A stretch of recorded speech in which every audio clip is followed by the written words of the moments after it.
story started with a man bleeding and struggling to breathe. He thought about how far they had come.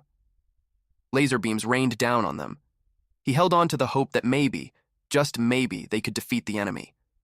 But in an instant, something stabbed him in the chest. He froze. It took him a moment to realize there was now a hole in his chest. He dropped to his knees. That's when it hit him. It was a freaking deadly blow. He collapsed face first on the ground. He then had a thought about how he'd end up dying without being able to do anything. His blurry eyes stared straight ahead. He was looking at the flying humanoid creature, mankind's greatest enemy, called the Liquidator. One day, this unknown being appeared and wiped out an entire continent. In this world, a special group was formed to defend humanity against these monsters. The first member was a man known for surviving a massive meteor strike without a single scratch, using nothing but a shield, mind you. Because of that, people called him the world's protecting shield, Brian Millier. There was also a great sage said to have power equal to an entire division. She is the great sage Bella Albright. In addition to that is an archer who took down a high-level dragon in a single shot. His name is Jacob Bloomfield, the divine archer. Then there's the strongest swordsman to ever come into existence, the sword saint, Amy White. And then there was them, a group called the support unit. Corpses were already scattered all over the area. The man on the brink of death, our MC, was the foot soldier Gray Lee, who thinks that they are just sacrificial pawns. He watched those elite group fights and thought of how they are on another level. He knew that the graduates of the World Union Academy were amazing, but he didn't expect that the gap between them would be that wide. Those elites unleashed attacks that hit the Liquidator. It made him feel bad. Because he questioned if it mattered if the support unit were there or not. Amy continued to engage in a battle with the Liquidator. She tried to stab him with really fast movements. Gray grits his teeth. Witnessing the wide gap, even if they had trained hard, was painful for him to the point that it made him cry. The Liquidator skillfully evades the blades, until one blade scratched him. He was impressed that Amy was able to injure him. So he became serious. He unleashed a fast strike, and that skillfully cut off the elite's body in half. They had fallen as their blood gushed out of their body. Gray's eyes widened in shock.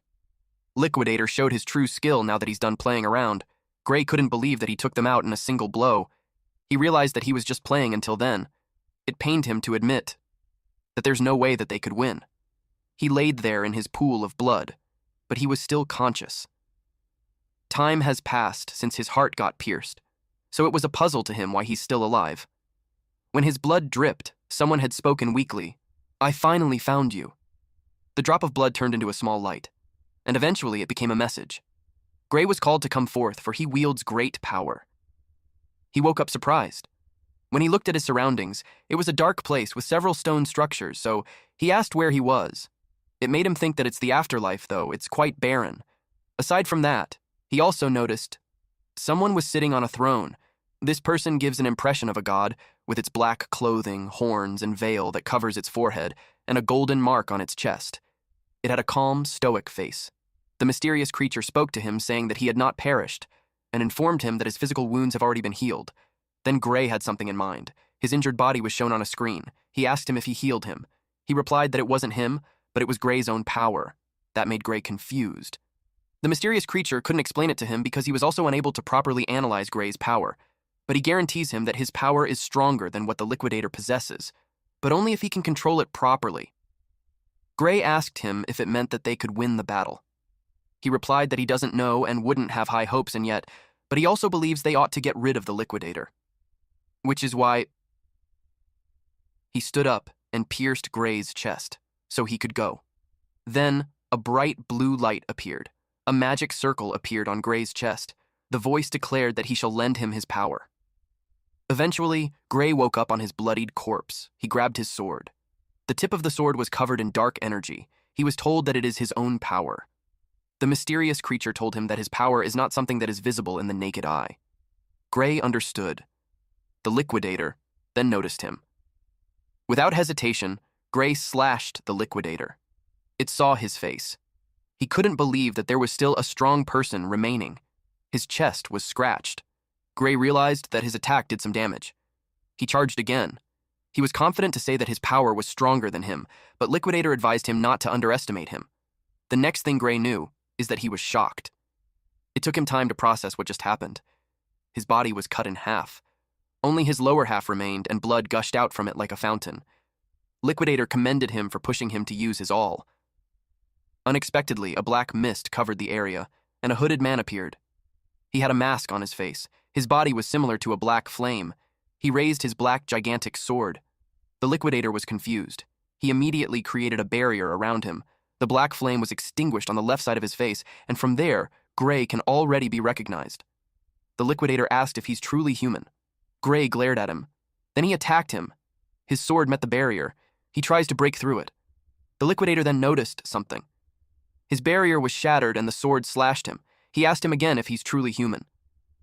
Gray answered that he was wondering the same thing. Then he took a step. Gray acknowledged that Liquidator's strength isn't a joke. It didn't expect him to still be alive. It started breathing heavily. Liquidator approached him and whispered that he's going to crush him over and over until he's dead, but Gray attacked first. Liquidator was cut, and his yellow blood splattered. He called him a monster. But it wasn't about to be defeated there. Light surrounded its body as it built up more power. He joined his hands until a magic circle appeared. He stated that time's up. Our MC held onto his big-ass sword as he waited for the Liquidator's next move. Gray was surprised that it suddenly became night, but it didn't matter to him. He went behind him. He thought of slicing his neck, but his sword was blocked by his barrier. It surprised him. Liquidator told him that it's futile because within the plane of true dusk, nothing is capable of harming him.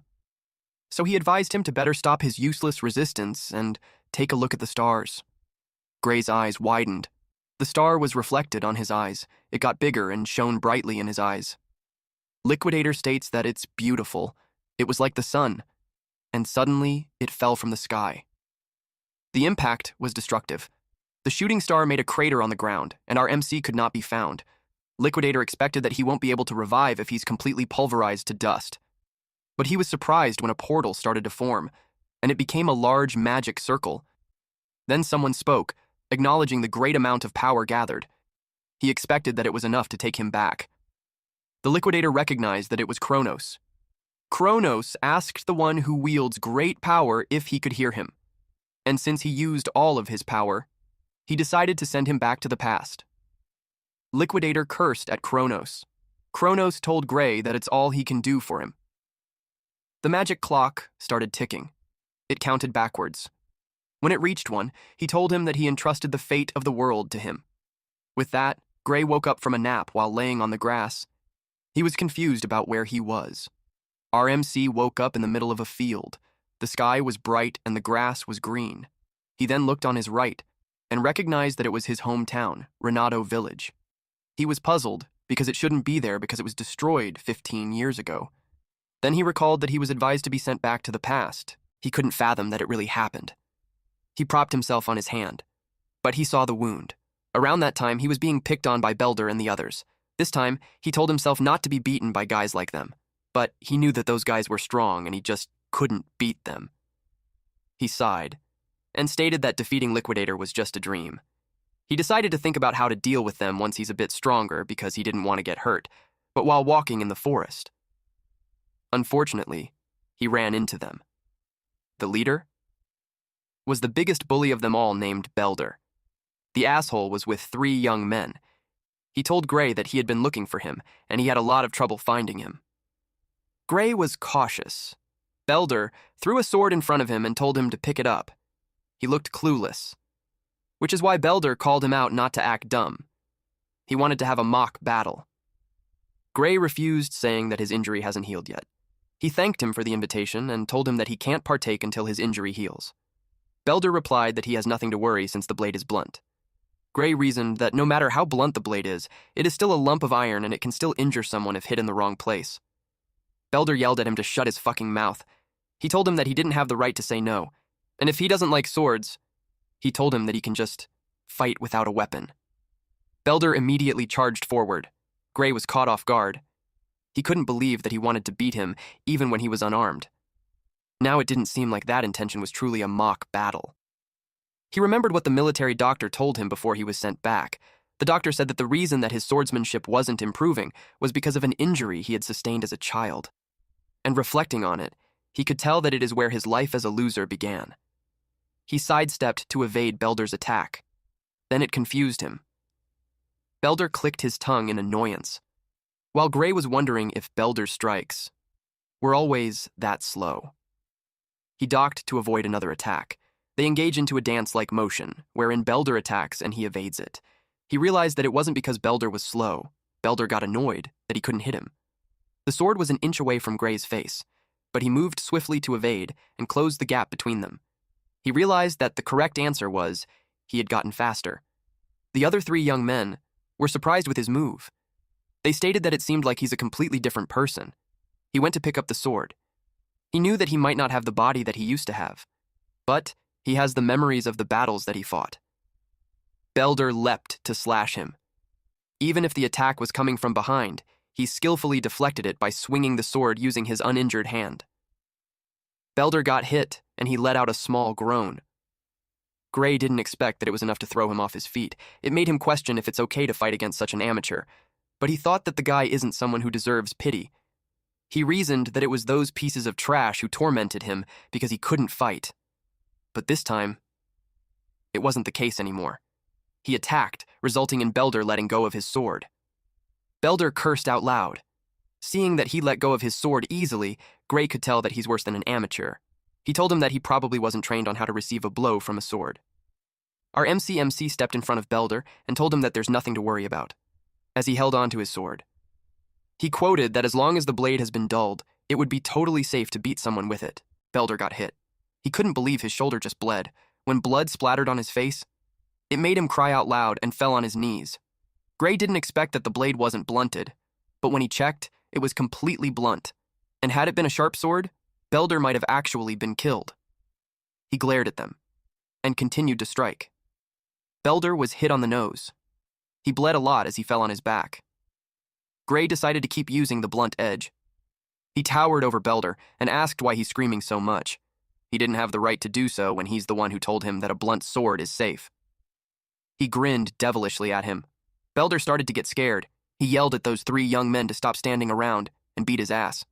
Those three were scared because Gray got strong all of a sudden. One of them suggested they go together from behind. They surrounded him. Gray asked them if they wanted another round.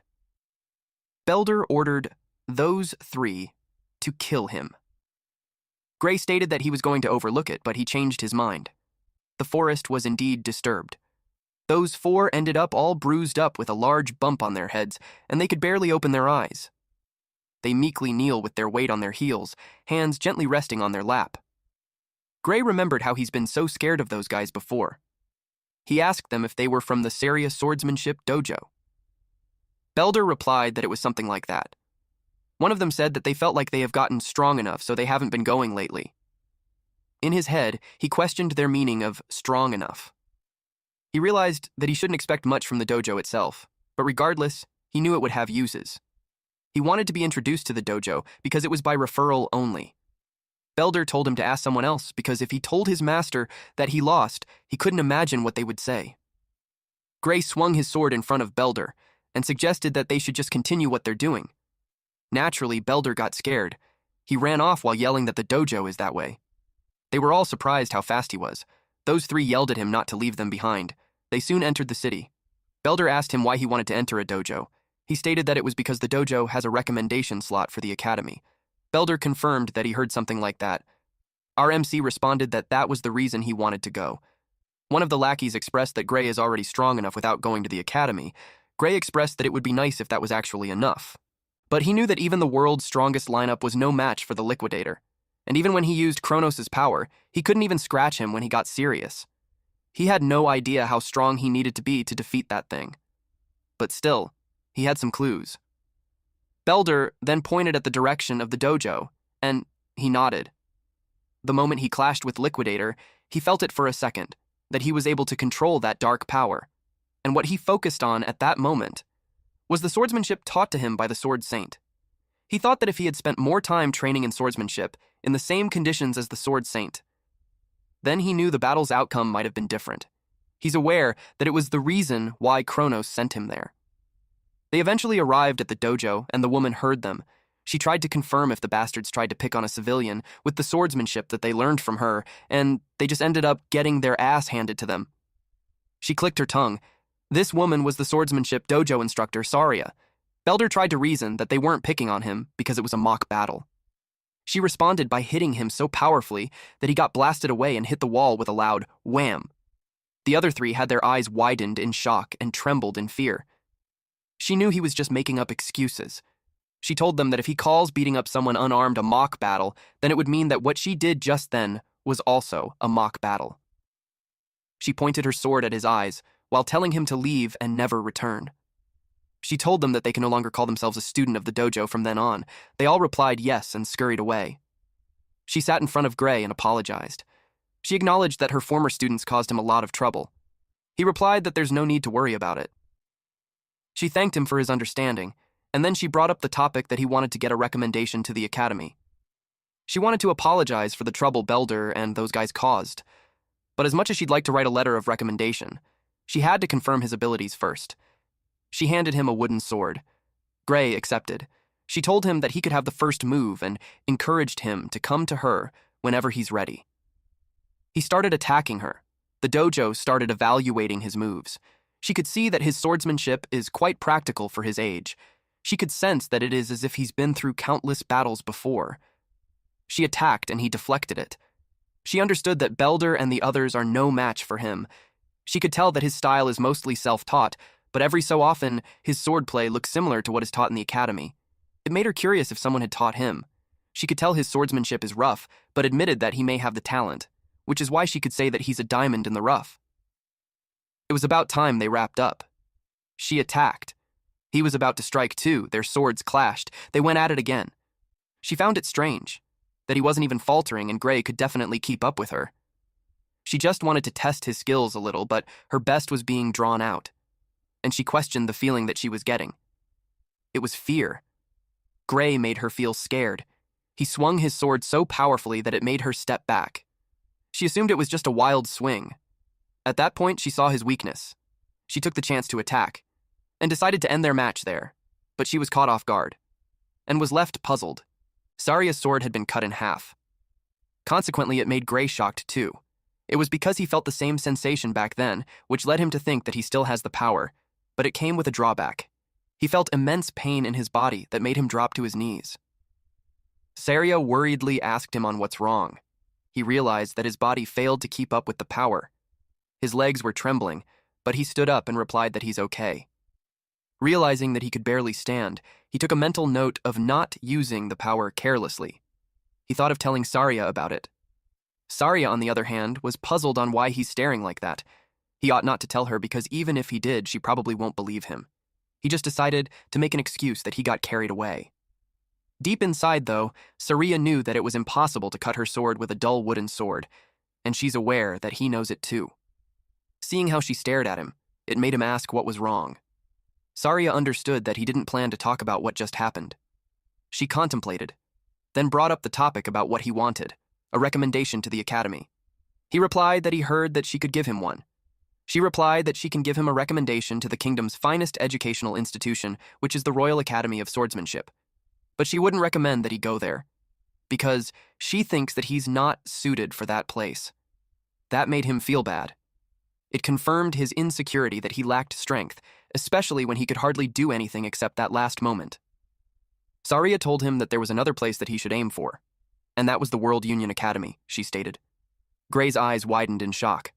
What Saria meant was that he shouldn't just be the kingdom's best, he belonged in the world's top institution.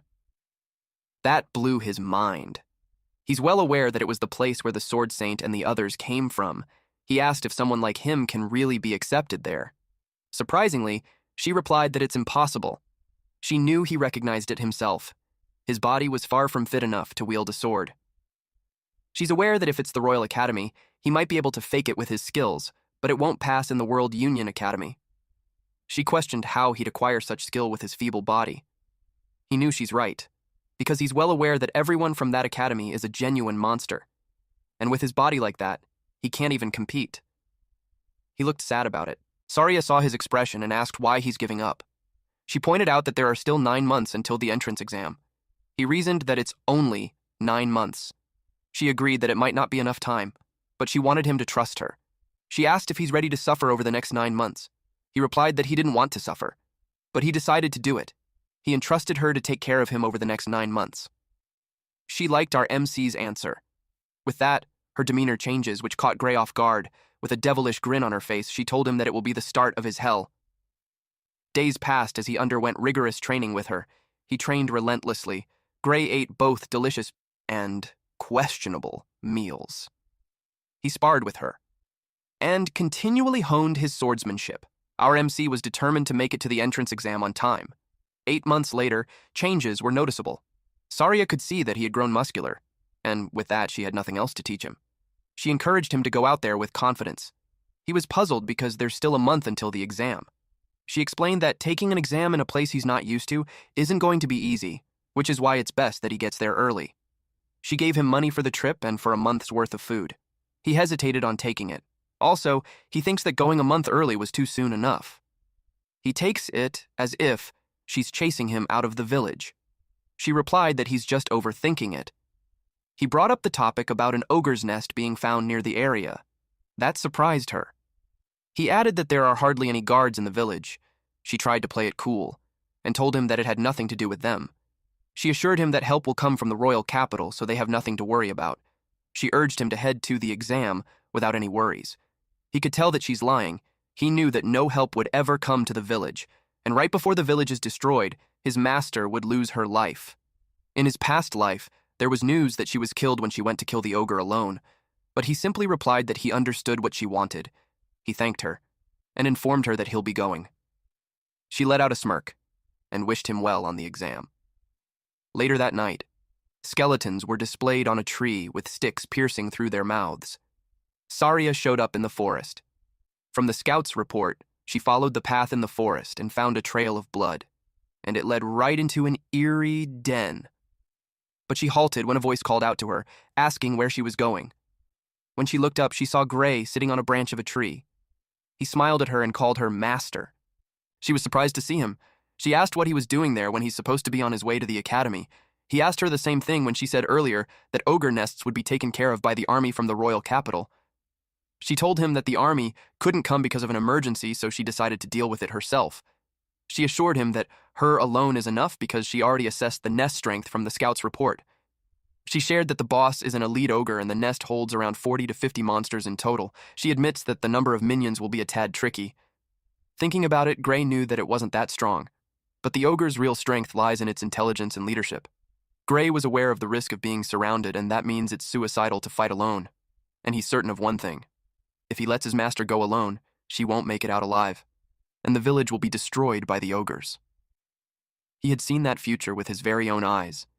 He expressed that he wants to go with her. She refused and insisted that her alone would suffice. He tried to convince her by saying that he doesn't want to miss the chance to gain some real combat experience. Then he asked if she thinks that he's going to get in her way. That made her laugh because she knew that he's well aware that he won't get in her way, especially when she could no longer win against him in a mock battle. She reasoned that nobody knows what may happen in a real fight, especially if it's a monster's nest that suddenly formed. And for a dangerous job like that, it's best to wait until he has a bit more experience in real fights. He understood that she wouldn't budge, so he proposed an idea instead. She got intrigued. He told him that he'll fight with her, knock her out cold, and deal with the ogre by himself. Looking at his stance, it doesn't seem like a joke. The dojo was speechless. She eventually gave up, but stated she had one condition, that no matter what happens, he should come back alive. He assured her that, and also wished her to live. Under the moonlight, they hid behind a boulder while spying on the colony of ogres. The terrain leaves no room for escape. It showed their confidence of building a nest in that kind of location. It also meant Gray and Saria couldn't escape either. And since they were dealing with intelligent monsters, he decided to play it safe. She started to observe the colony carefully, and she didn't see the boss anywhere, so she assumed that it's probably inside the tent. They could only hope to thin their numbers down before the boss comes out. She instructed Gray to take out any enemies he could see on the side, while she takes care of the other side. Gray agreed, and they charged in. One ogre sensed something. Before it could process what it was, Saria was already in its face and slashed its head. The other ogre witnessed the head roll on the ground. It immediately communicated with the other ogres, and in no time, a horde came charging.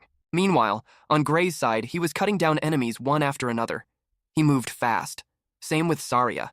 It was indeed a bloodbath. Eventually, the two grouped up. A lot of ogre corpses were on the ground. She praised him and even questioned if it was really his first time. But Gray changed the topic and told her to stay sharp. They were just getting started. Internally, Gray felt something was off. The ogres were too weak. If they were really that weak, he knew his master could have handled them alone. That's why he figured the real danger was inside the tent. A pair of red eyes stared out from the pitch-black tent. They locked onto him, and it made him uneasy. Without hesitation, he told her they had to leave. Now. He even urged her to run immediately. Saria asked what was wrong. He looked panicked as he shouted for her to just go. She picked up on his fear, and they started to run. But as they did, something jumped over them. To their shock, an ogre landed in front of them, blocking the way. Saria scoffed when she saw the elite ogre. She said it was an honor that the boss came to them personally, but Gray told her it wasn't the boss. Then another ogre let out a thunderous roar. It was so loud, Saria instinctively covered her ears. Right after that, a swarm of ogres showed up. They were in a frenzy. She was stunned by the sight and asked what was going on. Behind the horde stood a massive ogre. Gray said it was something far stronger than an elite. He called it an ogre general. It was the real boss of the nest. With the elite ogre guarding the exit and a crowd of ogres blocking the front, they were trapped. The ogre general didn't move, but its presence alone was terrifying. Once she heard it was an ogre general, Saria instantly knew they couldn't win this alone. She glanced at the elite ogre, then suggested they take out the one in front of them and try to escape. She launched an attack, but it deflected her strike. She focused, and slashed again. She managed to leave a scratch on its shoulder, but to her shock, the wound started healing. Gray told her it was useless. The general's roar boosted the ogre's strength and healing. That's why they felt unusually strong. And now, she was struggling to even take down one of them. Gray kept fighting. He trusted her to cover his back.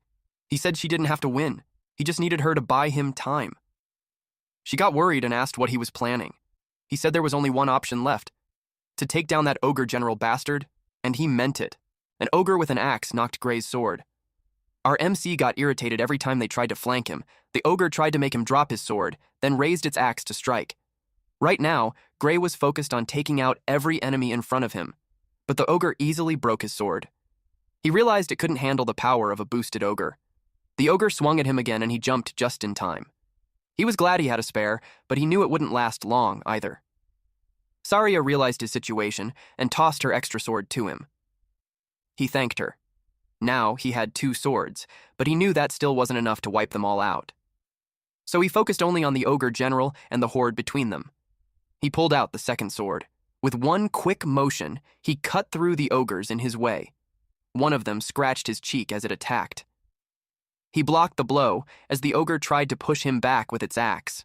He clicked his tongue, then pressed harder with his swords. More ogres were coming for him. The ogre general's weapon started to glow. Then came its deafening roar. Gray flinched. He saw the ogres grow even stronger. They charged at him again. He realized the ogre general had figured out his plan. It roared again. Gray now understood. It was undeniably smart. His sword clashed with the ogre's axe. He was pushed back, but he forced himself to just move. He rushed forward, cutting down as many as he could. He knew he didn't have time to deal with all of them. Unexpectedly, an ogre tackled him. It held him firmly while the other one raised its axe. Gray slashed the clinging ogre on its neck. He realized that they were trying out to wear his swords out by throwing themselves at him. While dealing with that, a shadow loomed over him. It was because an ogre leapt and was ready to punch him. He blocked its fist using his sword, but it was powerful that it blasted him away. Gray coughed up blood. His body trembled, he was breathing heavily, and his sword was shattered. He was now down to his last sword. He couldn't believe that he had to take on hordes of ogres and the general with just one sword, and because of his experience before he regressed, he could tell there was no way he could win. He then thought, since that was the case, he told her master to run while the ogres are focused on him. She was amused. But she couldn't do that, Saria replied. While defending attacks, he questioned her if she planned to die for nothing. He assured her that he will run after her. But she told him that it wasn't that. She had a grim expression on her face. until she had this resigned look when she admitted that she couldn't run anymore. Her leg was slashed and was bleeding heavily. Gray turned pale when he saw it. Now, he ran out of options. In his mind, he had gone back in time with one goal: to defeat the liquidators. He swung his sword, all while thinking his life might end right there. His last sword shattered, but he refused to give up. He tried to remember how that power felt back then. He thought about tapping into it again, with one ultimate goal: to defeat his enemies. While ogres readied themselves to attack him, he forced himself to remember. He tried to recall the feeling he had back then. Gray shut his eyes and closed them tight, and as the last piece of his sword flew right in front of him, he opened his eyes and they glowed red. He finally felt it. He swung his black shadow sword, delivering a fatal strike to several ogres. Mist covered part of his face and his blade. Saria was confused. Gray wore a grim look, but when he looked at her, he smiled and told her it was all right. With one swing, he severed several heads. The ogre general's sword began to glow again, but in a split second, it was cut down. Saria noticed it, but while she was distracted, an ogre tried to sneak up on her. She realized the attacks felt weak. She commented that they used to give her a hard time, but now she could slice through them with ease. She said that without the general's boost, they were nothing. It was already deep into the night when they finally defeated the ogres. Gray apologized for breaking her sword. She didn't mind, especially since he saved her life. He handed it back to her. She was about to ask him about the strange power he used when Gray suddenly collapsed. He fell face down to the ground. Saria panicked and called out his name. Gray's consciousness drifted into a dark realm. He asked himself where he was. Everything was pitch black, except for a single door in front of him. He looked around, confused. Black flames then burned through the chains on the door. He recognized it. It was the same power he had tapped into. He wondered if opening that door would give him that power again. The thought made him uneasy. Still, he stepped toward it. But suddenly, he felt a terrifying presence behind him. It made him freeze and step back. His breathing grew fast and shaky. Deep down, he just knew. If he opened that door in his current state, he would definitely die. Then, out of nowhere, a voice said he made the right choice. And just like that, he jolted awake. He was gasping for air, drenched in sweat. Saria was startled. He was finally awake. He asked where he was. Saria told him he was in the village infirmary, and added that he had been unconscious for 5 days. She then admitted that she was scared he might never wake up. When he realized he'd been out for 5 days, he knew he had pushed his body too far. Saria said that pushing himself didn't quite describe what he did, but setting that aside, she checked if he was able to move. Gray tried to move, but he quickly realized he couldn't summon any strength in his right arm. He could move it with effort, but it worried him. What if he couldn't hold a sword anymore? Worse, there was a strange bruise on it. It looked like someone had splattered black ink on his arm. Saria expected that he wouldn't be able to move it well. Gray wondered if she could even see the black mark. He then told her he couldn't put any strength into his dominant arm. Just as she thought, it wouldn't heal properly anytime soon. All the bones in his right arm were shattered. He was shocked. It didn't even hurt. She explained that they used a magic potion to treat it. That stunned him. Magic potions were expensive. She told him not to worry. The village chief was the one who gave it to them. Gray couldn't understand why the chief would give something that valuable to someone like him. She asked what he was talking about, then reminded him he was the village's hero. Gray was clueless. Suddenly, someone burst into the room. It was the village chief. Gray immediately thanked him for the potion. But the chief said they should be the ones thanking him. With strong emotion, the chief said that Gray had fought an ogre general, a monster that even gathered troops from nearby towns couldn't scratch. And that kind of monster had come for their village. He clasped Gray's hand tightly and said, if Gray hadn't killed it, the village would have been wiped out. The chief explained that without him and Saria, there'd be no potion, no infirmary, no survivors. None of them would even be there talking. Gray replied that he was exaggerating, but the village chief insisted. He knew in his heart he wasn't. Gray thought about that. At some point, he agreed with the village chief, because before he regressed, the village was supposed to have been destroyed by the ogre attack. The village chief told him that if he still didn't understand how important his actions were, he'd gladly explain everything in detail. He also heard that Gray was planning to take the academy entrance exam and asked if that was true. Gray's only response was, "Oh." Thoughts raced through his mind. He killed the ogre a week before the exam and had been unconscious for 5 days, leaving him with just 2 days left. He turned pale when he remembered the journey to the academy. It was a 3-day walk. On horseback, it would take a day, but he didn't have the money for that. He immediately asked the chief if he could borrow a horse. The chief had expected that, so he already prepared the best horse in the village for him. With that horse, he'd make it in no time. Saria joked that if he hadn't woken up that day, they would have carried him there while he was still asleep. She then opened the door. The sunlight made him squint. He saw the horse waiting, and a huge crowd around it, holding banners, thanking him and wishing him luck on the exam. Everyone wore bright smiles as they showed their thanks. Many people came to thank him personally. One man stepped forward and handed him a pouch. He asked what it was. The man said it was something the whole village pitched in for. They heard applying to the World Union Academy was expensive. Gray was deeply touched by the gesture.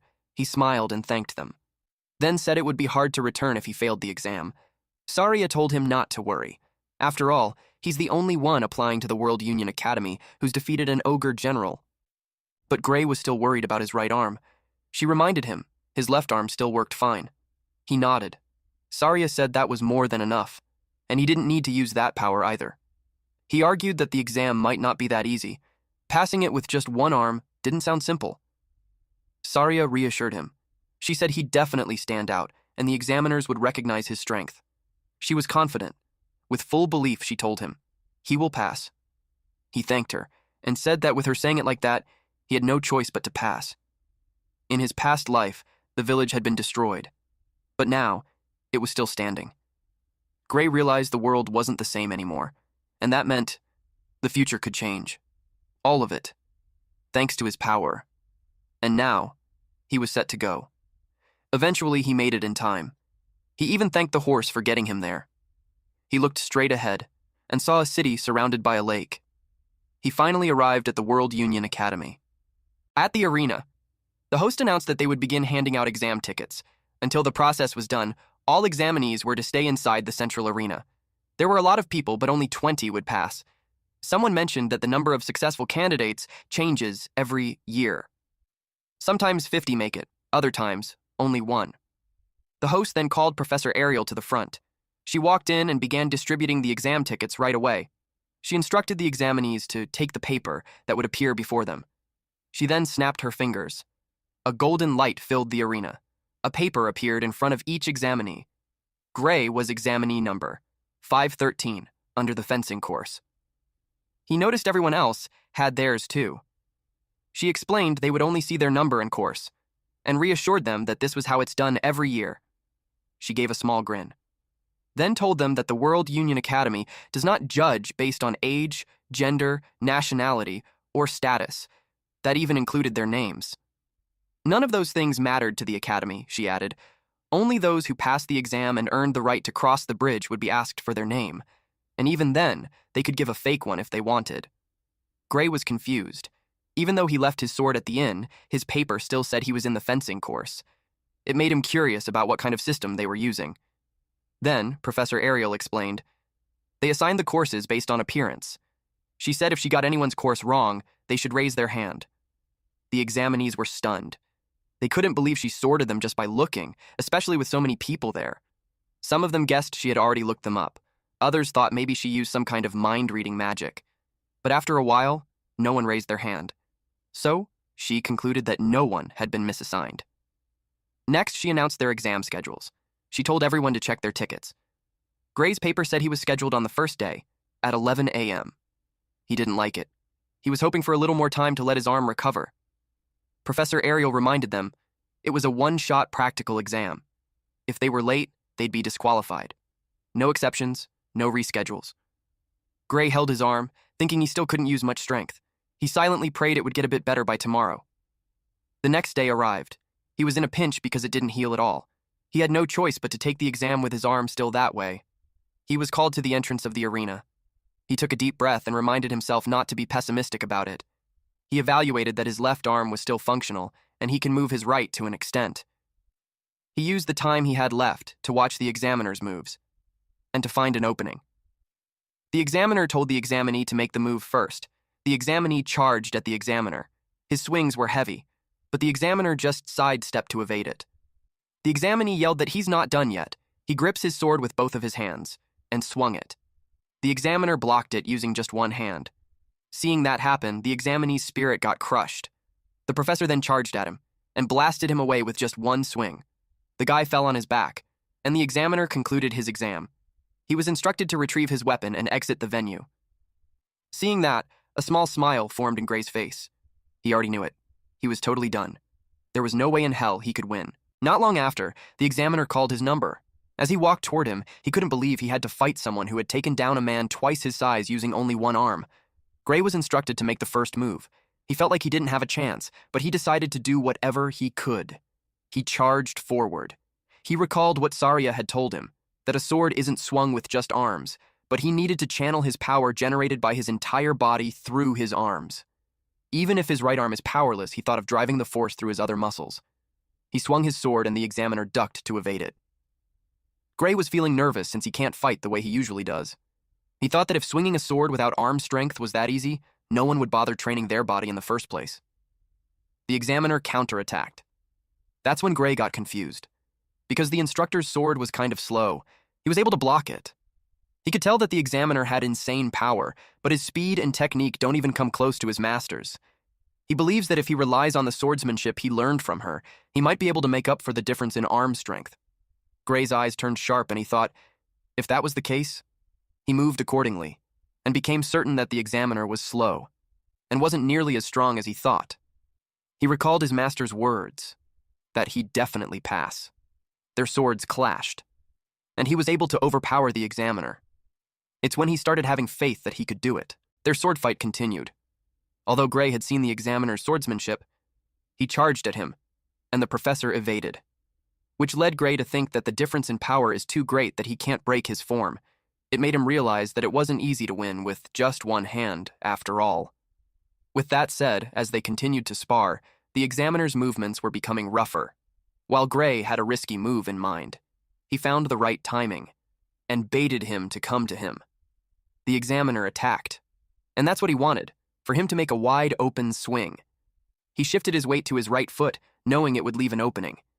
He also knew most opponents would go for a big, obvious swing. Unexpectedly, Gray was already behind the examiner. The examiner was caught off guard. Our MC knew that no matter how great the difference in power is, if he could get behind, then he'd be able to defeat him. But they were suddenly ordered to halt. The tip of his sword was only an inch away from the examiner's back. Gray wondered if the match was really over. He thought it's a bit early to stop there. The other examiner announced that the time limit for him has been reached.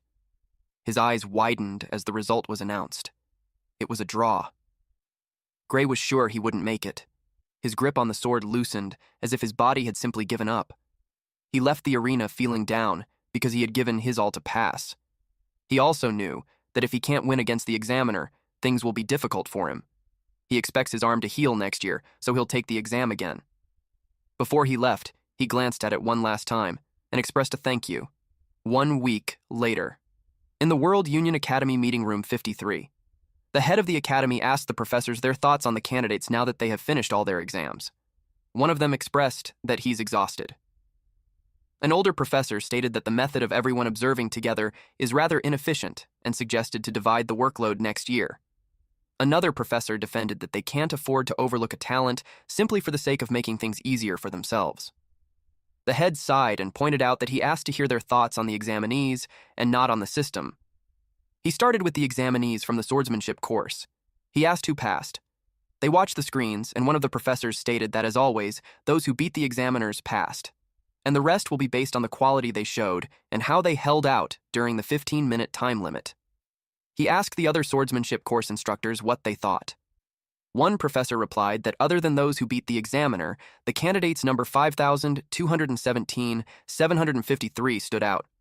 The other person suggested that they keep it at that, since even if others joined, they wouldn't be able to keep up in class. The professor agreed and asked if anyone thinks otherwise. The meeting went on. Eventually, the head concluded that they had confirmed the successful candidates for the swordsmanship course, but then someone asked about candidate number 513.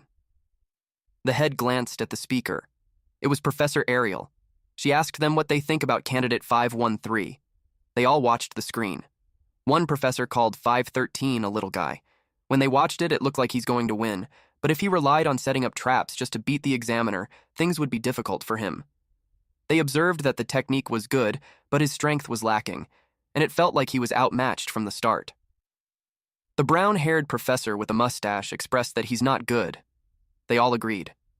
Professor Ariel was speechless. She couldn't believe that so many have watched and yet not a single one of them noticed. She thinks that if everyone's blind, then having everyone to observe together is a waste. The next day. Gray was holding his exam ticket. The results for the swordsmanship course will finally be announced. Only 6 people passed. Everyone waited nervously. The first to be called was candidate number 5. As their number was called, their exam ticket burned. Then came candidate 217. Next were numbers 432 and 615.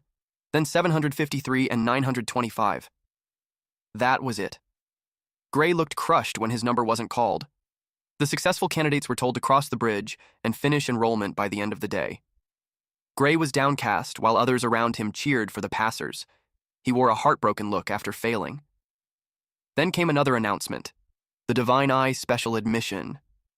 Just a few seconds later, Gray's number was called, and his exam ticket burned in blue flames. Everyone around him was shocked. Gray stood frozen, completely confused. People in the crowd started sneering. It was Gray's first time hearing about this special admission. Some said the academy must have cheated. They claimed the World Union Academy had sunk to a new low. Gray overheard them. He was confused since he had no connections.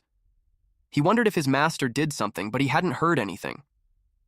An old man scolded the crowd for talking like that about the Divine Eye admission. He said it was a prestigious category that produced heroes for centuries. The crowd didn't buy it. They said it was only respected long ago. They pointed out recent Divine Eye picks, Amy White, Bella Albright, Leek Muller, and Jacob Bloomfield, and called them failures. Even the current candidates had heard the stories, but Gray knew better. Those 3 were part of the main force that fought against the Liquidator. Now, his name stood beside theirs. An announcement was made in the academy that the entrance ceremony would begin in 30 minutes.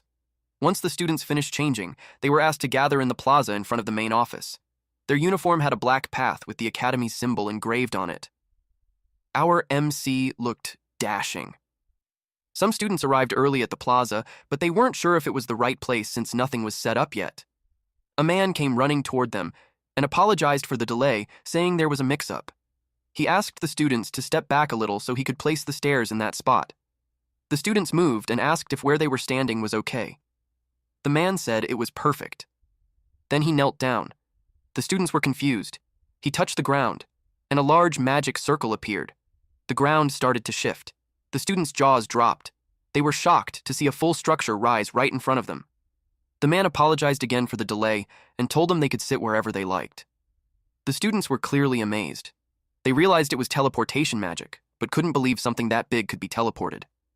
Gray sat down, thinking the school probably wanted the ceremony to be held in a place where the building could be seen. To him, it felt like an extravagant use of teleportation magic. He definitely looked excited, after realizing how powerful the World Union Academy was. The students noticed there were too many seats. Only 30 students were accepted, so it seemed unnecessary to have that many. The girl she was talking to was surprised she didn't know why. She apologized, explaining that, aside from sword training, she hadn't studied much else. The girl offered to explain. She said that, as the name suggests, the academy gathers top students from around the world. Then she pointed at something in the sky. The other girl was shocked to see aircraft and dragons flying above. She asked what those were. Gray was surprised to see the magic airship, Strato Queen. He had boarded it once before when he joined the Liquidator Subjugation Squad. It was said to be one of the biggest airships in the world. He couldn't believe they used it just for an entrance ceremony. The World Union Academy definitely exceeded all of Gray's expectations. The airship landed, and the students got off. Now, everyone was present. The entrance ceremony could begin. Eventually, the headmaster's speech had ended. Gray looked bored. In his mind, the entrance ceremony isn't different from a normal one. The next part of the program is the greetings from the top students of each course. Leonhardt, the top student of the swordsmanship course, was called in front. While he got up from his seat and made his way on the stage, the students gossiped about him. They heard that he defeated the examiner in an instant during the entrance exam. Some even said that he's as good as any of the professors when it comes to swordsmanship. This student is Leonhard Apius. Gray watched him. Before he reaches the mic, he confirms with the heads if he's allowed to speak freely. They replied yes, and he thanked them. Then he stated that he had one complaint that he'd like to make to the academy. Before he continued on that, he greeted his fellow students and all of those who were admitted in the academy through a proper way. He stated that it's an honor to be admitted to the academy with the rest of them. He told them that they should graduate as individuals capable of making meaningful contributions to the world, so he encouraged them to work together. He added that he was looking forward to the days when they can aim high together as students of the prestigious World Union Academy, but he expressed that there's among them those who don't deserve to be there. He asked Professor Ariel if he's correct. It caught her off guard. She stated that all the students there passed the rigorous exams, and though they may not be as strong as him, she doesn't think that it's a wise idea to exclude them. Then she asked him why he's asking her that. Leonhardt glared at her while saying that he's not talking about those who have been admitted by passing the exams properly. He stated that what he meant was the students she backdoored into the Divine Eye special admission. Then he dared the student who was specially admitted to show himself and ordered him to return his uniform and leave the academy. Tension filled the air. Gray couldn't understand why he's so hostile. Then he recalled that Leonhardt was sitting right next to him. He was relieved that he didn't know his face. He was thinking that he won't get caught up in it if he doesn't step forward. Professor Ariel acknowledged that the students for that year are quite lively. Leonhardt felt like no one was taking him seriously. He called her out and told her to stop letting students in through the back door. She didn't say much at first. Then, in the blink of an eye, she leaned in and whispered in his ear, asking if he really thought he was stronger than that kid. Her move was unexpected, that it shocked the whole arena. Leonhardt was caught off guard. He gritted his teeth. He said yes, then asked if she was trying to prove him wrong. Professor Ariel liked his confidence and suggested a bet. That caught his interest. She bet both her job and the kid's admission. Gray was confused by everything happening. Leonhardt turned to Professor Ariel and asked if she was trying to make him fight the special admission kid. Professor Ariel calmly replied that she'd never do something so boring. She added that if Gray went all out, Leonhardt would be dead. As a responsible teacher, she said she'd never put their lives in danger. Leonhardt's veins popped in anger. He felt insulted, but she simply said she was stating facts. Instead, she suggested a safer option, a bet involving monsters. She said Leonhardt was better at fighting monsters than people anyway. He glared at her but admitted that she knew him well. He asked what the actual bet was. She explained it simply. Each of them would fight a monster she picked. The monsters would get stronger with each round. Whoever fails to defeat their monster first loses. The stakes? If Gray lost, Professor Ariel would retire and the special admission students would be expelled. But if Leonhardt lost, he'd have to do whatever she told him. Then she asked if he was in. Leonhardt wanted to know what kind of monsters they'd be facing. He was confident in his skills, but he didn't want to get caught up in anything weird. After thinking for a moment, she revealed the first target, an ogre general. Then she teasingly asked if it was too easy for him. The whole class was stunned, but Gray didn't react. Instead, he was curious why she chose that monster. Leonhardt, on the other hand, was furious. He shouted that an ogre general wasn't something a person could defeat alone. Professor Ariel clarified that they didn't have to do it right away. They'd be given a full year. Leonhardt snapped. If someone could solo a disaster-level monster in just a year, people wouldn't be suffering in the first place. He yelled at her to pick something more realistic. Trying to catch his breath, he paused, and then realized her true plan. He believed she was purposely choosing something impossible just so there wouldn't be a clear winner, but with confidence, he declared he wasn't going to play along. Ariel smirked and added one last condition. If the match ended in a draw, then Leonhardt would be considered the winner. Basically, if Gray failed to defeat the ogre general, she would be fired, and all the special students would be expelled. She asked him what he thought about that. He looked at her like she was crazy. He couldn't shake the feeling that the bet was already stacked against him. She took his silence as agreement. Just to be clear, he said it better not be a weakened ogre general or anything like that. She calmly replied, "Of course." Then, with a flick of her hand, a feather pen appeared out of thin air. She told him that the terms were already written in a magic contract, and he could sign it if he had no objections. He read the contract, and chose to go through with it. Still, he had to ask, did she really believe that the kid could win? Her answer was vague. She said, "Who knows?" Then she quietly returned to her seat. The other professors whispered among themselves, wondering what was wrong with her. Some thought she was just using the bet as an excuse to retire. It wasn't too far-fetched. She was past her prime, after all. Gray had no choice now. The bet was official, but something bugged him. Why did she include the one he defeated before enrollment when she said the time frame was a full year? She then watched our MC in silence. Gray realized the bet was already sealed the moment it started. As he stared at her, she put a finger to her lips, telling him to stay quiet. That's when Gray knew. She played dirty. Eventually, the opening ceremony ended, and everyone went to their assigned classes. The first subject was basic magic. It was surprising to some that the lecture started right away on day one, but as students of the academy, they had to understand every single day mattered. The professor began the lesson by teaching how to use magic. It was the most basic topic. He explained that the body holds a hidden energy called ether, by guiding it through the body's magic circuits. He continued writing and explaining on the board. Gray was in that class. At first, he was worried he might not keep up, but it turned out he already knew this lesson from boot camp. So far, so good. But there was one big problem. Out of all the possible classes, he ended up in the same one as Leonhardt. He silently prayed Leonhardt wouldn't find out that he was the Divine Eyes special admissions student. The professor noticed Gray looking uninterested.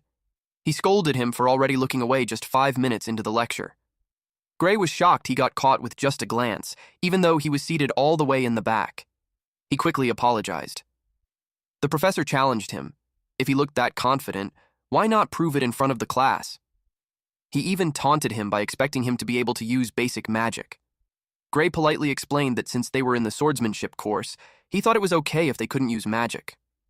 The professor replied that even if you mainly use a sword in combat, it's still important to understand the basics of magic, at the very least to coordinate with mages. Knowing basic spells and understanding how they feel is essential. Gray didn't expect the professor to give the same explanation as the one from boot camp. He wondered if the spell they'd be learning would also be the same. So he asked if they were going to learn Ether Bullet. The professor raised an eyebrow and asked if he could already use it. Gray said yes. He felt relieved. At least the painful boot camp hadn't been a waste. Seeing a chance, the professor decided to set up a match. He knew Leonhardt, whom he called Leon, could also use Ether Bullet. Leonhardt confirmed it. He added that even before entering the academy, he had trained in both swordsmanship and magic, which, in his opinion, made it risky for another student to fight him seriously. But the professor wasn't worried. He said that even if there's a big difference in skill, they were just using ether bullets. It's not like anyone would die. And he didn't plan on asking Leonhardt to hold back either. Then, the professor dropped a bomb. He revealed that Gray was the Divine Eye student for the year. Everyone turned to stare at Gray. He knew he was in trouble now. The professor grinned like a devil as he exposed everything. Leonhardt responded coldly. He said he would show Gray how things really worked, and what kind of place the academy truly was. Leonhardt glared at Gray and told him to step forward. They stood face to face. The professor explained that once he gave the signal, they would fire their ether bullets at each other. Gray had only trained in magic for a few days during boot camp, and even though the professor said it wouldn't be fatal, he knew he probably wouldn't walk away without getting hurt. The professor gave the signal to start. Leonhardt was set on proving how much stronger he was. Gray had no choice. He decided to just go for it. Leonhardt released a small baby blue orb of light, but when Gray cast his spell, a large glowing blue orb formed in front of him. The next moment left everyone stunned, their faces frozen. Even our MC was in disbelief. Gray's ether bullet overpowered Leonhardt's. It made Leonhardt shriek. The professor immediately intervened and formed a barrier in front of Leonhardt to protect him. He was relieved to have saved him. But to their surprise, the barrier broke. It completely shattered and blasted Leonhardt away. It emitted a powerful gust of wind and a blinding light. Other students got affected by it. Leonhardt let out a loud scream as he crashed to the floor. The professor rushed to his side and asked if he was okay. Leonhardt stood up and said he was fine. The professor let out a sigh of relief. Then he looked at Gray. He realized that if the barrier hadn't weakened the impact, Leonhardt could have died. And even more shocking, none of the professors could produce an ether bullet that strong. He turned to Gray and asked, "What did you just do?" Gray was confused. Leonhardt's ether bullet felt so weak, it didn't even seem like the same spell. That made him wonder. Was the ether bullet he learned during his time in the subjugation squad different from the one taught at the academy? He asked if maybe he had used the wrong spell. The professor said no. It was definitely an ether bullet. But he added that the quality of Gray's was different. It wasn't made from regular ether. It was super compressed ether. The other students had never even heard of that before. The professor admitted it was a kind of power even they struggled to control. Yet somehow, Gray not only produced it, he shaped it into a spell. He said there was no one else in the entire academy who could pull that off. The students started whispering. It was the first time they'd seen an ether bullet that powerful. Some of them now believed that the Divine Eye admission existed for this exact reason. Others said Gray should have been placed in the magic course from the beginning instead of being admitted as a special case. But in Gray's mind, something didn't feel right. All the spells he learned at the Subjugation Squad boot camp were like that. And even among his group, he wasn't considered particularly talented. He asked the professor if he was just joking, because with enough practice, anyone should be able to do something like that. The professor burst out laughing. Gray was confused, especially when the professor laughed even louder. Then, out of nowhere, the professor grabbed him by the shoulders, stepped into his personal space, and told him to transfer to the magic course. He even offered to personally vouch for him. According to him, Gray was more gifted in magic than in swordsmanship. Gray politely declined, saying he had always been told he wasn't good at magic.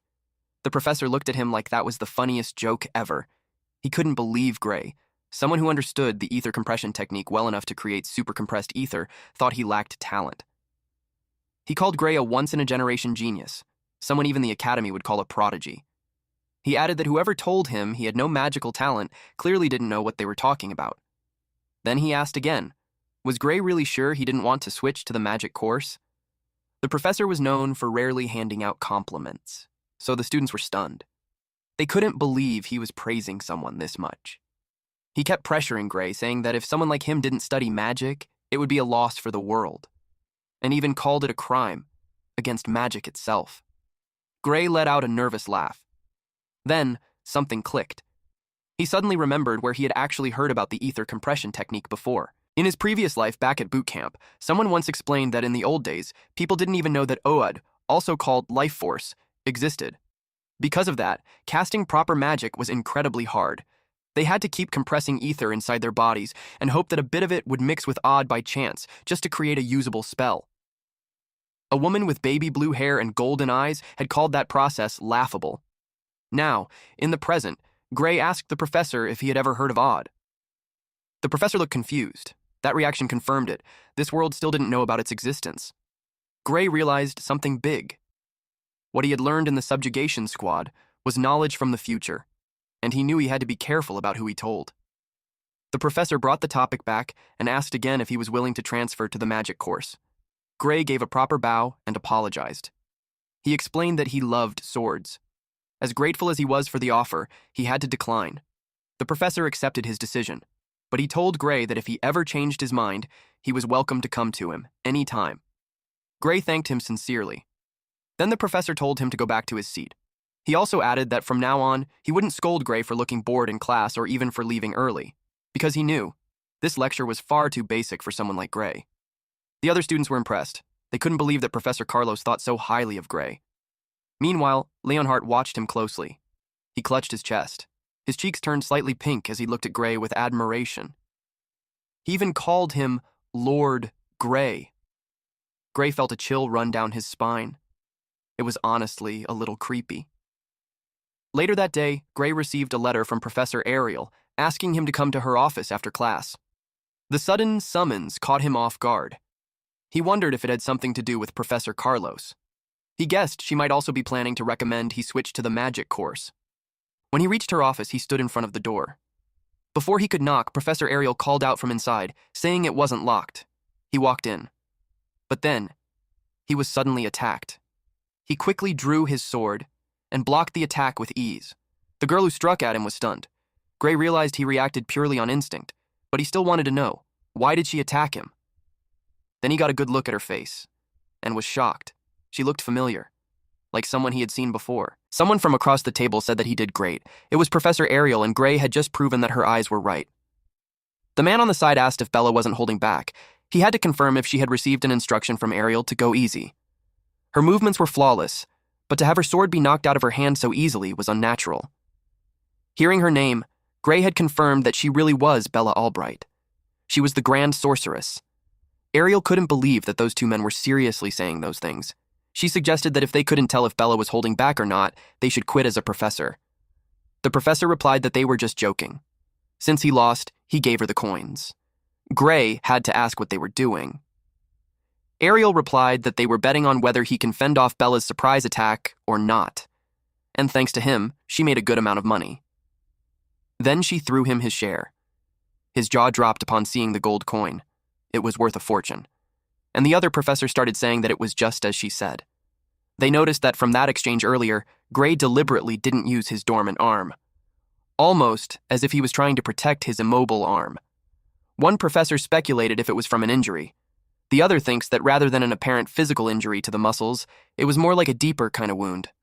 The professor agreed that a simple injury wouldn't cause that. Gray couldn't believe that they could tell it just from looking. The professors replied that if they couldn't tell that much, they wouldn't be professors in the academy. Though, Professor Ariel was already aware about it during the exam. Professor Ariel told them to leave now that they understand. She told them that he's her student and she won't give him up. The professors admit that Gray has potential. But, if the wound doesn't heal, it still means that he failed to meet the academy's admission standards. Before they left, they told him to keep that in mind. And they were gone. Now that the nuisances were out of the way, Professor Ariel brought up the topic about magic. They had a conversation over tea. She heard that he used a super compressed ether in Professor Carlos's class. He didn't expect that she already knew. She replied that he came to her office and asked her to hand Gray over to the magic course. Obviously, she declined, because to her, he's more suited to wield the sword than magic. Our MC didn't expect to hear that from her. She added that he doesn't look like he's good at magic compression, and he didn't show signs of having practiced it. He was overwhelmed that she simply knew by looking. Because of that, he decided not to lie. And it was just as she said. She asked what kind of trick he used. She promised not to divulge it to anyone, and will give him a reward. She really needs to know for Bella's sake. He was almost called the Sorceress. Professor Ariel explained that Bella was a genius when it comes to magic theory. She's far from the best at wielding it. For some reason, she just can't use the ether compression technique well. That's why she can't create super compressed ether. Gray did hear before that Bella was a late bloomer. Then Professor Ariel continued to say that from what she heard from Professor Carlo, when Gray used super compressed ether, he didn't look like he compressed ether at all. So if there's a way to use super compressed ether without actually compressing ether, then Bella won't have to be sent to Professor Varian. Gray recognized that name. He asked if she meant Professor Varian Bradley. She realized that he knew him. Well, it's impossible not to know him because he's extremely infamous. After all, he has conducted countless experiments on humans, murdering many in the process. On top of that, he has caused magic disasters that resulted in the death of tens of thousands of people. He is history's worst magic criminal. Gray was surprised that he still hadn't been caught in that period. Professor Ariel shared that if Bella can't create super compressed ether by the end of the year, she'll be sent to him and will undergo surgery. He was surprised to hear that because it was such a bad idea. Professor Ariel agreed. Though the surgery was under the pretense of enhancing her magic abilities, it's actually human experimentation. It hasn't been made public, but rumor has it that because of him, some people have died, while others were left broken. Bella spoke that it was dangerous and scary, but she will be expelled by the end of the year if she can't use super compressed ether. Professor Ariel expressed that she honestly wished she'd quit the academy than have that man mess with her body. The magic that Gray knew was a knowledge that did not yet exist at that time. If he tells them, he might end up changing the course of history. He saw Bella trembling, and it made him recall his past encounter with the Liquidator and how helpless he felt. He realized that there's not a reason to share when that hellhole people call the future is much better off changed. He replied that he understood and promised to teach her on how to use super compressed ether at dusk in the arena. He wrote some notes on the board. It was everything he knew about magic, and he reminded them of their promise of not telling anyone what he just shared. Professor Ariel assured him of that. They even signed a magic contract, and if they broke it, they'll die. He asked them what they thought of what he just shared. Professor Ariel admitted that just learning about OD blew her mind, but the knowledge of magic he revealed was beyond that. Bella replied that it was brief yet well organized. To her, it felt like she was listening to a magic class from hundreds of years into the future. And just hearing his explanation has definitely advanced the history of magic by 100 years. In his head, he answered that it was from her lecture 10 years from then, but he understood that it sounded like it was advanced by 100 years to a person in that era. Professor Ariel expressed that there was a lot of information that she couldn't judge properly. She asked Bella if she thinks that what he said was true. She replied that there's a good chance that the theory was correct and none of it contradicts the current magic theory. Plus, the quickest way to find out was to test it. That is why they were there. If everything Gray said was true, the spell should work. She gave them the copy. He read it and was confused. She released a light on her staff to demonstrate her full strength based on the theory. If he remembered correctly, Bella's full strength was said to be capable of burning down an entire city. Moreover, she was said to be unable to properly control her powerful magic output. Before he could finish the thought, her power expanded. Even Bella was confused. And the next thing they knew, her power erupted.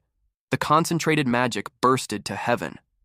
No one had ever expected her to release this much mana. It was such an overwhelming power. If she hadn't taken control of the magic a split second earlier, he would have died. She did literally save his life. Meanwhile, Bella was happy that she had done it. Plus, she was able to control it too. She formed a dragon with her magic and found it so fun, but she was depleted of ether and passed out. Gray panicked, but Professor Ariel told him to relax. Bella simply fell asleep because she ran out of her ether. She told him to let her rest. Gray was relieved. Professor Ariel couldn't help but express that she was marvelous. She put together magic on that scale in such a short amount of time. Even when asleep, Bella replied that it wasn't her who was amazing, it was the theory.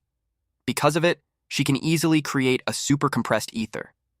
In Gray's head, he responded that it was her theory, though. Professor Ariel was relieved that Bella no longer needs surgery now that she can create a super compressed ether. She planned to personally Bradley to call it off. She was glad about that, but more especially that Bella didn't lose her magic control. Gray asked about it. She explained that even if Varian surgery can increase one's magical output, it comes at the expense of control. Exactly how it works is a secret, but it seems to be a surgery that forcibly breaks one's limiter. It made Gray think that the reason the sorceress in the past world couldn't control her powerful magic was because of that surgery. Professor Ariel pointed out that it was thanks to Gray that Bella could now use a super compressed ether. With that, the contract had been fulfilled. And it was turned to fulfill her part of the contract, and the first thing on her list was to use magic on his arm. When she released her magic, magical butterflies came out too. She touched his hand and the butterflies flew around them. The magic became stronger. And when she was done, she asked how he felt.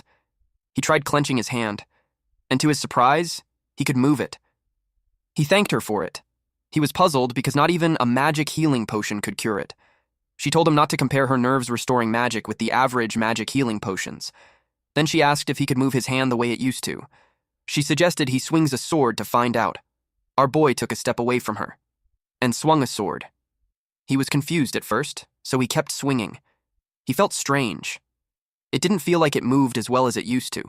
She told him that she has repaired his nerves, but her magic can't heal the wounds in his soul. He asked about it. She emphasized that he heard her right. Then she told him that the recent magic knowledge hasn't proven the existence of one's soul yet, but she believes it does. After all, she can see it with her eye. She can see that his soul was slowly healing. It will heal naturally as long as he doesn't overexert himself. He thought about it and asked if he should refrain from practicing his swords. She told him that it's fine to exercise as he normally would. She was actually curious what kind of swordsmanship could harm one's soul like that. He didn't know what to say. Then she stated that there's already an example of swordsmanship that uses one's soul to move the sword. She's talking about Amy White. She knew he already knew her. Gray was confused why she's mentioning the Sword Saint then. And during that era, they haven't even met. Because of his silence, Professor Ariel asked if she was wrong. She told him that the way he wields his sword gives her the impression that he learned it from Amy. And when she thought about it again, she noticed the slight difference. It made her think that the person he learned swordsmanship from must have been more skilled than Amy.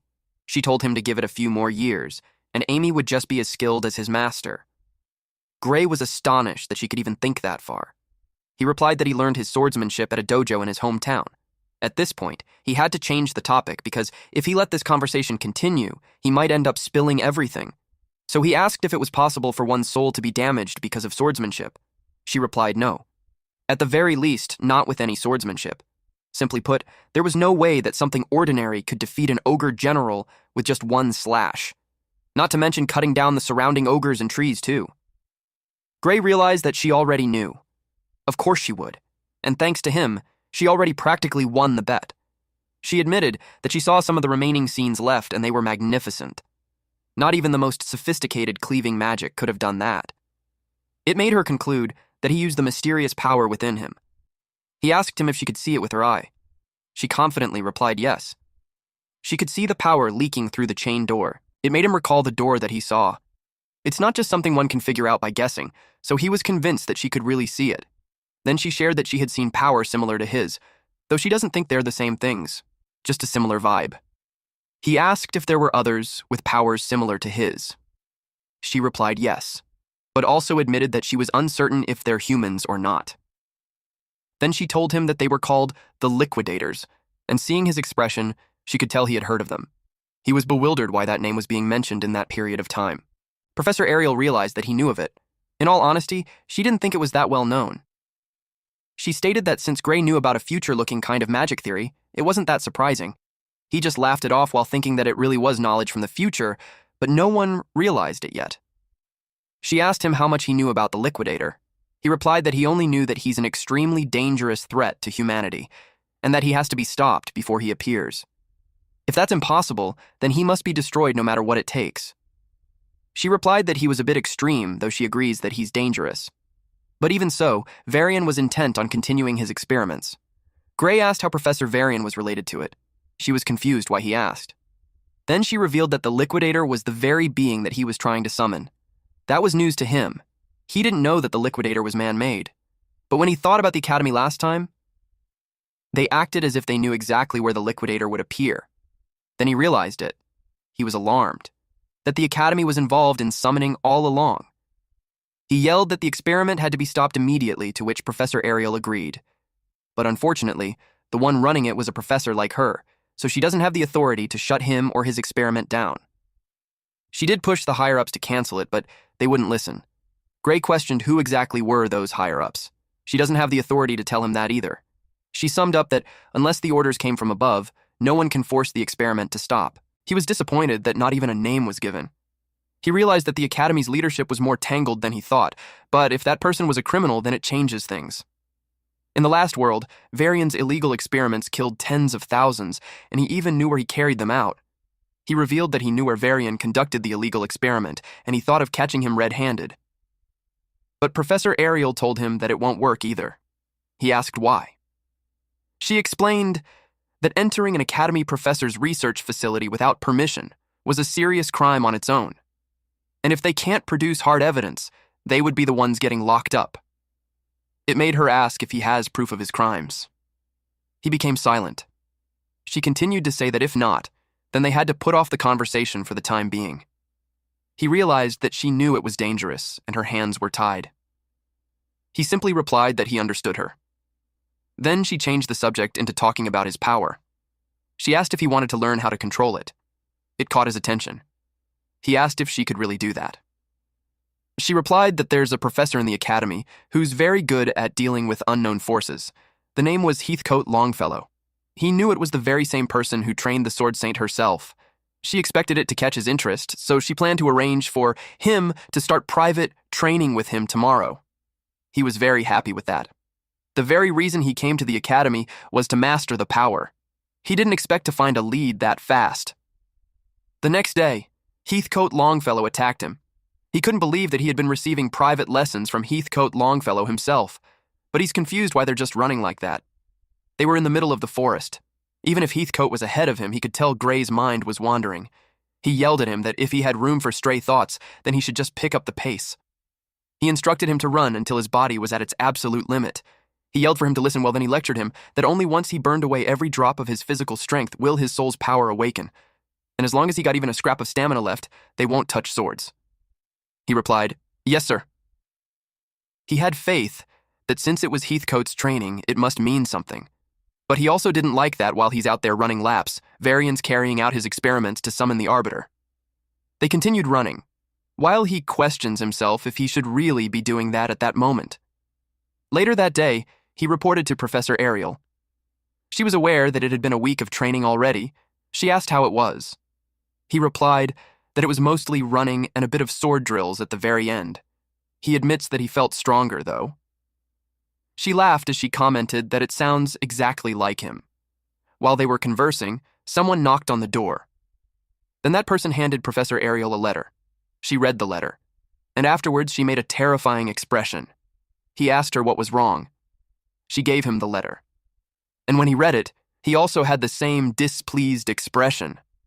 The letter to Professor Ariel was about Bella, who had succeeded in super-compressed ether, and it appeared that she had gained a power closely resembling it. However, upon examination, it was clear that she had not actually compressed it. Therefore, her new ability cannot be recognized as super-compressed ether. So their contract remains valid, and the surgery would be processed as scheduled. It was from Varian Bradley. Gray was furious. He yelled, "This is insanity." Professor Ariel could tell Varian was determined to force her into surgery even if she doesn't need it anymore. He asked if Bella couldn't refuse. She replied that, unfortunately, the contract was airtight. Unless Varian himself voids it, Bella's only choices were expulsion or the operation. Gray couldn't accept that. She expressed that she needed his help. She wanted to know where Varian's lab was, because if they exposed him as a criminal, the contract would be null and void. He was caught off guard, but in a few seconds, he smiled. Then he reminded her what she said. It was dangerous without proof. She replied that they'll find evidence. She placed her faith on him. Thinking about it, she admits that she could have done that already from the start because her eyes had told her that he was telling the truth the entire time. It just took her long to admit that. She demanded him to show her the way, and together, they would bring Varian's crimes to light. Gray informed Professor Ariel that Varian's laboratory was located in the mountains near the village of Torwell. She remembered him having an Academy-authorized laboratory there. He couldn't believe that he's doing illegal experiments in an authorized lab. She told him that there's no better place to conduct illegal experiments except there. No one would bat an eyelid even if he stays there for long. On top of that, no professor of the Academy would interfere with another's lab. But as long as they get the evidence of his crimes, they won't be charged with breaking into his lab. Suddenly, Bella knocked on the door. Professor Ariel invited her to come in. Bella reported to her that she received the letter. Professor Ariel took it off of her hands and told her not to worry because she'll take care of it. Bella was about to ask what she meant. She asked if the professor was planning to fight Varian for her sake. She also asked if she would do it all by herself. Professor Ariel was amused. Then she replied that she alone was enough. Bella turned to Gray. Gray told the professor to wait because he's also coming. Bella wanted to come too, especially that it was her problem. She told them to hold their horses because they would be going against an Academy professor. Not only that, but he's also a lunatic who has repeatedly conducted dangerous human experiments. If he catches one of them, there's no telling what he'll do. She couldn't let the two of them go to such a place. Gray pointed out that all the more reason why going alone was dangerous. If he used the same power he used to take down the Ogre General, he should be able to be of some help to her. He added that if Professor Ariel disappears, he, as a Divine Eye admission student, would get expelled. Hearing that made her flinch. He requested to let them decide their own fate. The professor watched them, then sighed. She could tell that they would still come even if she stops them. She agreed to let them come in one condition, that no matter what happens, they would prioritize their own safety first. She asked them if they understood. They replied, yes.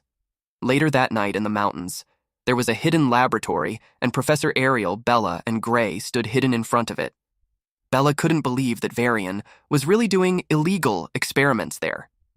Professor Ariel confirmed that, and their plan was to look for evidence. Gray also verified that it was the place. Since they said that, Bella trusted them. But she was hesitant if they could really gather evidence without any trouble. Professor Ariel expects Varian to be at the Magic Society's conference, so he's not there. There was a good chance that the entrance was rigged with traps, so they had to bust in through the sidewall. Bella wondered if that's really okay. Professor Ariel replied that breaking into an Academy's authorized lab was already a crime anyway, so it was all good. She told them to feel free to go back if they changed their minds, but she was determined to go. Before that, though, she asked Professor Ariel if she's sure because she's doing all that for someone like her. Gray told her that she was wrong, because stopping the experiment was for the world's sake. If they don't, countless people would die. More so, the world would be sacrificed. Bella asked him what he meant. Professor Ariel expressed that what Gray said might be an exaggeration, but she agreed that he must be stopped. She told Bella not to worry too much. She clarified that they weren't putting their lives on hold because of her. Then they moved out. Our waifu professor immediately summoned lots of magic circles. She attacked the laboratory and made the wall collapse. It was such a huge explosion. Gray couldn't help but think it was over the top. Now that there's a hole on the wall, they stepped in. Gray's eyes widened in what he saw. It was such a dark alleyway with cells on the side, and there were people who were skin and bones chained on the wall. Some bled from the lost limbs or punctured body. Just by seeing that, Professor Ariel could already tell that there was no need for them to make an effort in looking for evidence. There were so many of those people. Just a glance was enough for Professor Ariel to see 14 forbidden spells which were criminal offenses in and of themselves. There wasn't even a need to mention the unauthorized human experimentations, an equally serious offense. While they were roaming, something caught their attention. It was some sort of an altar. Bella asked what they should do. Their plan was to leave with evidence, but it made her ask if they should rescue the trapped people too. Gray replied that they shouldn't stay there for long because Varian might return. To his surprise, someone spoke behind him and asked if he called for him. Professor Ariel asked what happened to his conference. It was Varian. They were all surprised that he's there. He replied that he arranged for a double to go there in his stead because he had an important experiment to do there. Professor Ariel asked about that important experiment. He replied that he got some fresh materials, and he wanted to use them while they're fresh. He was talking about the bodies lined up hanging in one of the cells, but he had changed plans. Hearing that sent shivers down their spine. He wanted materials with more potential for magic than the average person anyway. He had no idea how they caught wind of his experiments, but he's certain that they didn't tell anyone that they would be coming there. So if they all suddenly went missing, no one would suspect him. Professor Ariel realized that he was saying that he's going to use them as lab rats. Varian told her to relax, and her sacrifice would push the boundaries of magic itself. And since he can't let them live alive, he'll make sure to use them as best as possible. He was caught off guard when a large fireball almost hit him. It caused a huge explosion. Even Professor Ariel didn't expect it. Bella was the one who attacked. They watched as the smoke disappeared, and saw Varian, amused and unscathed. He expressed that divine eye Ariel still hasn't lost her edge. He didn't expect that a special admission student like Bella would be such an exceptional talent. It made him consider looking at the other divine eye recruits as well. He expressed that he wasn't impressed with Bella's little stunt. An academy student trying to assassinate a professor doesn't make sense. Bella replied that it's better to kill than be killed, though. She missed her chance. Professor Ariel told them that they're pulling back. They already have the evidence, so the academy could handle the rest. But of course, Varian wouldn't just let them away. He released a dark orb with black flame towards them. It almost hit Bella. Fortunately, Professor Ariel blocked it, but Bella got worried for her. Varian told her it's pointless since it was one of the fruits of his research, gluttony flame. It casts fire that devours defensive magic and turns it into fuel. So in theory, it can't be blocked. The downside was that it costs a little rare material to conjure. It had broken through Professor Ariel's magic barrier. She groaned as she activated her eye and puts on an added layer of barrier. It was up as soon as the first one broke, but it cracked as soon as the gluttony flame came in contact with it. She instructed Bella to take the spell memory pouch to Gray. She told him that if Heathcote sees it, he'll know what to do. Bella taps the ground using her staff and created a wider barrier. She was confused about what she was doing and ordered her to hurry up and go. But Bella saw that the professor's barrier was cracking, so she told him to let her handle it. Professor Ariel reminded them of their promise before coming there, which was that when something goes wrong, they should put their lives first. She could tell that Varian's magic was unnatural, so defense spells won't stop it. She told them that she'll buy them some time, but she couldn't finish her sentence because her barrier shattered. She panicked, but Bella assured her that it was fine. Then, Bella's magic clashed with the gluttony flame. She shielded them while saying that his spell wasn't that strong. It just needed a slight different kind of defense magic. Varian couldn't believe it, especially when they were the only ones who knew gluttony flame's counter magic. He asked how she knew about it. She replied that someone taught her a new theory, and with it, the spell was easy. He couldn't believe that. He was furious. He asked who it was. He thought it was a traitor. He told her that if she revealed who it was, he'd give her a clean death. She asked him if he wanted to know who taught her. She smiled at him and replied that it was a secret. She hinted that he was a student from the swordsmanship course. Gray had recalled their interactions, and in reality, he just pieced the theory all together. Varian's veins popped out when he thought she didn't answer seriously. He took a red crystal and told them they would be burned alive. He crushed the crystal in his hand, and souls escaped. It went flying towards them. It was a potent, dark magic, and it covered them. Gray was concerned if Bella was still okay. She replied that the barrier can still hold. But Varian knew her mana reserves wouldn't last. With her reserves, he estimated that she got a minute at best. Bella requested Professor Ariel to attack him since she had her hands full on defense. The professor listened to her. Professor Ariel's eye glowed, and she saw a spot where the flame was thinned out. She projected mana outside the barrier. She tested it first, and slowly built up her power. Then she released her lightning magic. It came out like blades, but eventually it died out. Varian noticed that they're trying to counterattack, but he told them that their attack doesn't even reach him. Professor Ariel was in a pinch. Gray remembered that her offensive magic was one of the weakest among the staff, and with the flame's properties, it must have absorbed her spells. Bella asked what they should do. She was almost depleted. Professor Ariel had pointed out that it was the reason why she told them to run away earlier. Gray stepped forward and told them to leave it to him. Bella asked him what he's planning. Obviously, his sword won't reach Varian from there. He was certain that it would. Professor Ariel asked him if he's sure about it. If he used that power again, it could kill him. And even if he lives, his healing arm might never recover. He replied that dying along was better than all three of them dying. He assumed a combat stance. Varian noticed a red light coming from them despite them being covered in black flame. Then he saw Gray jump out. The next thing he knew, his head was thrown in the air and blood had splattered. Gray watched him with a serious expression on his face. Thank you all for watching. Please watch this next Giga Chad video, and I'll see you guys next time. Also, support the channel by joining the Summon Club membership. You can also support by just liking the video and being awesome.